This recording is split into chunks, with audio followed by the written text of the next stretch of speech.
नमस्कार मंडळी, मी दिव्या पुन्हा एकदा तुम्हा सर्वांचे खूप सारे स्वागत करते माझ्या यूट्यूब चॅनलमध्ये. तर मागच्या व्हिडिओमध्ये मी तुमच्यासोबत शेअर केले होते की बेडरूमची साफसफाई माझी सुरू आहे. जेवढे कपडे वगैरे होते तेवढे मी मागच्या धुतले वगैरे हे ते सर्व तुमच्यासोबत शेअर केलं होतं. तरी बी रूम म्हटलं एक काम राहिलं ते म्हणजे कबड साफ करायचे बाकी आहेत. तर सर्व जे कबड आहेत ते आतमध्येच होते, त्यांना बाहेर काढलेलं नव्हतं. आणि जी पूर्ण वॉलपुट्टी वगैरे काढलेली आहे बेडरूमची, त्यामुळे ना पूर्ण कबडमध्ये धूळ वगैरे गेलेली आहे. पूर्ण जे व्हाईट कलरची धूळ असते ते थोडंफार का नाही म्हणा, आपण कितीही दरवाजे बंद असले पॅक तरीही आतमध्ये जातेच. आणि सोबत जे कपडे वगैरे आहे आतमध्ये ठेवलेले तेही तसेच होते. तर खूप दिवसापासून ठेवून आहेत म्हणजे नाही खूप वास येतो, म्हणून सर्व जे कपडे आहेत तेही मला काढून सुकायला टाकायचे होते. तर म्हटलं चला सर्वात आधी शशाबाबांच्या कबडपासून सुरुवात करूया. त्यांचं कबड मी साफ करायला घेतलं. सर्व जे कपडे आहेत त्यांचे सोबतच काही फंक्शनल कपडे आहेत तेही काढून घेतले. आणि सर्व जे कबड आहे ते व्यवस्थित क्लीन पुसून घेतलं. आधी कोरड्या कपड्यांनी पुसलं, नंतर ओल्या कपड्यांनी पुसलं. आणि त्यांच्या कबडमध्ये आधी मी काय करत होते, हँगर वगैरे ठेवलेले होते त्यांचे कपडे वगैरे ठेवायला. व ते हँगरनं मागे कबडला लागत होते, त्यामुळे त्याच्यावरती खूप क्रॅशेस पडले होते. म्हणून हँगर काढून ठेवले. आणि सर्व जे कपडे आहेत मी ते बॉक्समध्ये वगैरे ठेवत असते. सोबत काही कॅरीबॅगमध्ये वगैरे ठेवते. आणि डेली यूजचे आहेत की ज्यांना लागतं ऑफिसला वगैरे जायला ते वरतीच ठेवत असते. तर असे सर्व जे कपडे आहेत मी त्यांचे व्यवस्थित जे काढून घेतले आणि कबड साफ करून घेतलं. आणि सर्व कपडे उन्हामध्ये सुकायला टाकून दिलेत. आणि सोबत काही डेलीचेही कपडे होते आणि ब्लँकेट वगैरेही होते. किंवा तसंच मी मागे ब्लँकेट धुतलेले होते, पण म्हटलं चला एक वेळा उन्हात टाकून देऊयात. सोबत शेजीचा पाळणा वगैरे हे सर्व जे सामान आहे तेही मी सुकायला टाकून दिलं. त्यानंतर बाकीचे 2 कबड होते ज्यामध्ये माझं आणि शेजीचं सामान आहे तेही सामान काढलं. त्यामुळे काही सुकायला कपडे टाकायचे होते ते सुकायला टाकलं. आणि बाकीचे जे सामान आहे ते आवरचीवर करून घेतलं, पुसपास केले, सर्व कपडेही आवरून घेतले. आणि पटापट जसं तसं पुसून व्यवस्थित ठेवून दिलं. कारण आधीच माझे कबड जास्त काही खराब झालेले नव्हते, म्हणजे काही खुसखास नव्हतं. त्यामुळे जसं तसं काढून फक्त ठेवायचं होतं, कारण धूळ गेलेली होती म्हणून. आणि हे सर्व आवरचीवर झालं. तर फक्त 12च वाजलेलं होतं. म्हटलं चला 12च वाजलेले आहेत, आता हॉल घेऊया साफ करायला. तर मी हॉलमधलं सर्व सामान वगैरे काढलं. त्यानंतर दिवाणातलंही सामान काढलं. आणि आमचं जे रूममधलं सामान मी आधीवरती टाकलेलं होतं, बेडरूममधलं कबडमधलं सामान, ते काय थोड्या वेळेस फक्त 1-1.5 तास मी ठेवलं. आणि लगेच वापस आणून तेही सेट करून दिलं. त्यामुळे आता वरचंही जे टेरेस आहे ते रिकामं झालं होतं.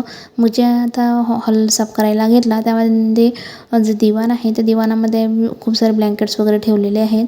तर ते दिवाणातलं जे सामान काढलं, मग ते वरती सुकू घालायला टाकायचं होतं.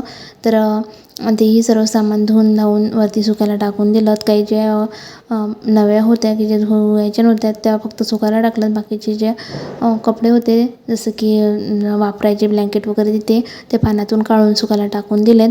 आणि सर्व झाल्यानंतर म्हटलं चला आता रूम साफ करून घेऊयात. तसं तर जे ब्लँकेट वगैरे हे होते ते त्यांनीच धुवून काढले, कारण जास्त ब्लँकेट नव्हते. तर त्या बोलल्या की मी ब्लँकेट वगैरे साफ करते, तू रूम साफ करून घे, म्हणजे कसं लवकर आवरणं होईल. पण आम्ही दोघांनी कितीही म्हटलं ना की आम्ही लवकर आवरू, तर आमच्या घरचे माणसं जे आहेत ना ते आम्हाला कोणत्या गोष्टीत उमजच देत नाहीत. कारण आम्हाला असं वाटतं की बटाबटा कामं झाले पाहिजेत, तर ते आमच्या कामाच्या मधामध्ये अडथळा आणायचं काम असतात. आणि मला असं वाटतं प्रत्येकच घरातल्या पुरुष मंडळीचं कामच ते आहे, तर ते त्यांचे कामं करतात पण आपल्या कामांना रेंगाळतात. तर तसंच काम आमच्यासोबत आज झालेलं आहे. आज आधीच मी बेडरूम आवरून घेतली आणि त्यानंतर आता हॉल आवरायला घेतला. म्हटलं टाईम आहे आणि शेचीही झोपली, तर म्हटलं हॉल आवरून घेते. तर हॉलमधलं सर्व सामान काढलं, दिवाणातलं सर्व सामान काढलं, जे ब्लँकेट होते त्यांनी धुवायला घेतले. आणि मी म्हटलं तर रूम क्लीन करून घेते. पण कुठं होणार आहेत, मी रूम क्लीन करायला घेतली, ब्लँकेट वगैरे सर्व सुकायला टाकून दिले. आणि रूम फक्त झाडझुडच झाली माझी, तर शशी बाबा आले, चला आपल्याला बाहेर जायचं आहे. तर कुठं, तर त्यांना अचानक श्रीराम फायनान्सकडून फोन आला होता की तुम्हाला काही गिफ्ट्स वगैरे मिळणार आहे आणि इथं या, काही आर्थिक सल्ला वगैरे तुम्हाला द्यायचा आहे वगैरे, असं त्यांना फोन आला. आणि चल करत ते मला घेऊन गेले, चल गिफ्ट्स भेटणार आहे आणि काही ट्रॅव्हलिंगचं गिफ्ट्स भेटणार आहे, असं त्यांचं सुरू होतं. तर हो नाही करत म्हटलं चला जाऊच या. मग आम्ही गेलो. तर मी फक्त हॉल जो आहे तो झाडून घेतला आणि तिथं आलो. तर थोड्या वेळात बसलो, 5-1 मिनटं मी बसलो. आणि लवकरच त्यांनी आम्हाला इंट्रोसाठी आतमध्ये घेतलं. तर तिथं आधी इंट्रो वगैरे घेत होते आपला, त्यानंतर त्यांचा इंट्रो देत होते आणि त्यानंतर हे जे होतं ते एक LIC टाईपच इन्शुरन्सचं आहे हे. तर या श्रीराम फायनान्समध्ये आपण इन्व्हेस्ट वगैरे केली तर चांगल्या प्रकारे इन्व्हेस्टमेंट करू शकता आपण आणि आपल्याला इथं रेस्ट वगैरेही चांगला मिळला जातो. सोबतच आपल्याला काही ज्या पॉलिसी वगैरे मिळतात त्यांच्या त्याही खूप चांगल्या आहेत असं त्यांनी आम्हाला सर्व व्यवस्थित समजून सांगितलं. तर 1 ते 1.5 तास त्यांनी आम्हाला पूर्ण व्यवस्थित जे त्यांचं स्ट्रक्चर आहे ते समजून सांगितलं. ते झाल्यानंतर आम्हाला त्यांनी एक गिफ्ट्सही दिलं. तर छान प्रकारे गिफ्ट्स वगैरेही दिलं. गिफ्ट्स वगैरे घेतलं आणि लवकरच आम्ही घरी आलो. कारण तिथं ऐकतानाही माझ्या डोक्यात फक्त एवढाच विचार चालू होता की माझा हॉल कधी की क्लीन करून होईल. घरी गेल्यावर मला हे करायचं आहे, एवढं क्लीन करायचं राहिलं, हे पुसायचं राहिलं, ते करायचं राहिलं. तिथले जे सर होते ना ते आम्हाला सांगत होते आणि माझ्या डोक्यात हेच विचार चालू होते. त्या गोष्टी माझ्या डोक्यातही जात नव्हत्या कारण कामं पडून असले ना की कुठंच लक्ष लागत नाही. आणि तसंच मग आम्ही गिफ्ट्स वगैरे घेतले आणि कुठंच न थांबता पटकन घरी आलो. घरी आल्यानंतर शशीचे बाबा निघून गेलेत तर मार्केटला, कारण दिवाळी आली आहे तर त्यांना लाईट वगैरे काही लाईटिंग वगैरे काही गोष्टी आणायच्या होत्या म्हणून ते निघून गेले. आणि मी लागली पटकन हॉलच्या नादी बकेट घेतली, कपडा घेतला आणि लागली पटापट पुसायला. आणि आम्ही आलो तर शची उठलेलीच होती. मग काय दादाचं एकच काम, मग शचीला आवरामध्येच त्यांचा टाईम चालला जातो. कारण शचीला नाही आवरलं तर ते जास्तच वरचे कामं करते, म्हणजे कामं जास्तच वाटून ठेवते. म्हणून आता तिला आवरत होत्या आणि मी तोपर्यंत सर्व जे रूम आहे, कारण झाडावून तर गेलेली होती, मग सर्व जे रूम आहेत ते व्यवस्थित पुसून घेतली. आणि जिथं जास्त डाग वगैरे असतात, जसं की आता विंडोजवळ करंटचे खाली डाग पडतात आणि तिथंच आमचा दिवाणाही असतो. तर लेटल्यामुळेही आपल्या केसांचं तेल वगैरे तिथं लागतं, असेही शची हात वगैरे लावत राहते. तर तिथं पूर्ण तेलानं याच्याने पूर्ण काळे काळे डाग पडले होते. तर ते सामान छान प्रकारे घासून घेतलं आणि तेही व्यवस्थित पुसून घेतलं. तर मग आता सर्व जे रूम आहेत ते व्यवस्थित माझी क्लीन करून झाली आणि हे सर्व आवरण्यातच मला रात्र झाली.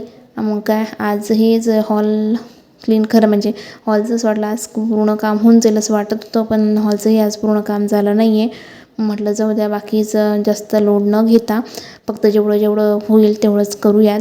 म्हणून मग जे दिवाण वगैरे होता तो व्यवस्थित पुसून घेतला, सोफा वगैरे होता तोही व्यवस्थित पुसून घेतला. बाकी आता कपडे वगैरेही होते वरती सुकायला, ब्लँकेट्स वगैरे, तर तेही सर्व आणून घेतले.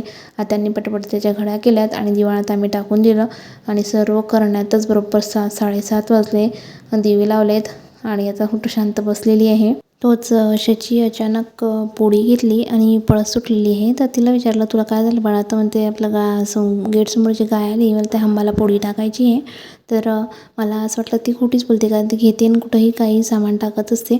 म्हणून मग मी तिच्या मागे आली आणि बघितले तर काय, तर खरंच आमच्या गेटसमोर गाय येत असते. तर तिथे गायला पोळी घेऊन चाललेली आहे. खरंच आजकालचे मुलं किती हुशार असतात ना, त्यांना कोणतीच गोष्ट काही शिकवावी लागत नाही. आणि शचीला तर आता फक्त गुरांना आपण असं करतो तसं करतो हे लक्षात चांगलं बसून गेलेलं आहे. तर आता रोज गाय आली की आम्ही तिला पोळी वगैरे टाकत असतो. मग आत्ताही संध्याकाळी गाय आमच्या गेटसमोर बसलेली होती. तर मग काय घेऊन आली बाई पोळी घरातून आणि तिला पोळी टाकून दिलेली आहे. तशी तर तिला गुरांची खूप भीती वाटते, पण ही गाय शांत बसलेली होती म्हणून तिच्यासोबत तिने पोळी टाकून दिली. आणि बघा परत वापस रिटर्न घरामध्ये पळत आली आणि माठातलं ग्लास भरून पाणी घेतलं आणि निघाली आता पाणी घेऊन. तर आता मी तिला विचारलं की तू पाणी कुठं घेऊन चालली? तर म्हणते मी हंबाला पाणी प्यायला घेऊन चालले. तर हंबा काय ग्लासमध्ये पाणी पितो का बाळा? तर हो, तो ग्लासमध्ये पाणी पितो. आपण कसं जिजू झाल्यावर पाणी पितो तसं तोही पाणी पितो. तर ते घेतला ग्लासमध्ये पाणी आणि घेऊन चाललेली आहे. सांडी कोणाचं आहे ते? हंबाच आहे का? पिऊ दे नाहीले.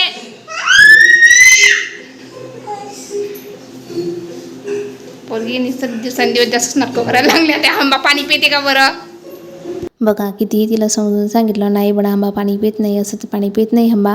पण तरी ती बाहेर घेऊन आली आणि बघा जशी पोळी फेकून दिली, तिला असं वाटलं पाणी इथंच फेकून द्यायला, हंबा पिऊन गेली. आली आणि गायच्या समोर पाणी टाकून दिलं. म्हणजे ना गाईच्या पोटात ना आपल्या पोटात. तेव्हा तिला शांततेने समजून सांगितलं की बाळा, आपण जसं ग्लासने पाणी पितो तसंच हंबाही भांड्यामध्ये पाणी पित असतो. तेव्हापासून मग बकेट घेऊन जात असते. आता हंबासमोर बकेट ठेवायला लागलेली आहे. तर खरंच मुलं काय शिकतील ना काय करतील काही सांगता नाही येत. तर बघा तेवढ्यातच म्हणजे संध्याकाळचे कामं वगैरे जसं की स्वयंपाक वगैरे होता ते माझं आवरून झालं. आणि आता मी बाहेर आलेच तर मला बाहेर बघा शचीचे बाबा आणि केतन दादा 2 जण आलेले आहेत.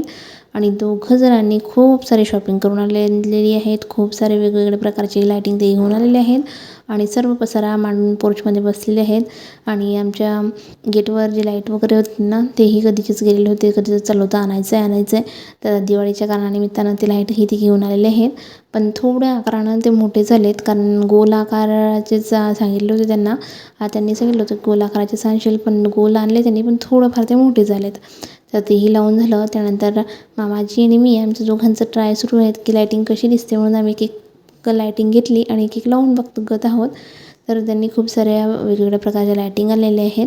त्यातली मला ही वाली जी लायटिंग आहे ना, ती खरंच खूप आवडली. तर खूप छान अशी तिला फ्लावर वगैरे आहे आणि ते फ्लावरला छान असे कंगुरे आहेत. तर खरंच म्हणजे असं वेगळंच वाटतं, काहीतरी अट्रॅक्टिव्ह वाटलं मला. तर खूप छान अशी दिसली मला ही लायटिंग. तर मला खूपच आवडली. तर ही एक लायटिंग आलेली अशा 2 प्रकारच्या छान छोट्या समोरच्या दरवाजासाठी त्यांनी ह्या लायटिंग आणलेल्या आहे.